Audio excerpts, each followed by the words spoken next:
Dalawang magkahiwalay na sunog ang sumiklab sa Goa, Camarines Sur kahapon. Bandang alas 8 ng umaga nang masunog ang isang bahay sa Barangay San Pedro. Sa investigasyon, sumabog ang fuse ng nasabing bahay kasabay ng pagbabalik doon ng supply ng kuryente. Light material po. Kasi ang nakapaloob dito sa investigation, ang mga gamit nila sa bahay ay mga kahoy at ang ano nila, ang uling is nipa lang at saka yung atip nila is trapal.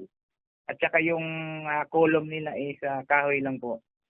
Makalipas ang mahigit kumulang isang oras, isang bahay naman ang nasunog sa Barangay Buyo. Tinitingnan naman na dahilan ng insidente ang napabayaang sinasaing sa pugon. Huli na daw nang mai-report ito sa kanilang himpilan, kaya hindi agad ito narespondihan.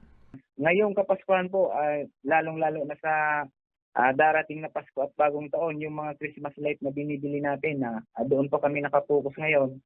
So, alalahanin po natin, sa pagbili, dapat may ICC sticker po para po masiguro natin na ating mga biniling mga Christmas lights or any decoration sa ating bahay ay original. Sa ngayon, pansamantalang nakikisilong sa kanilang mga kaanak ang mga nasunugan. Para sa mga balitang Tatak Bicol, Hercules Parmasena.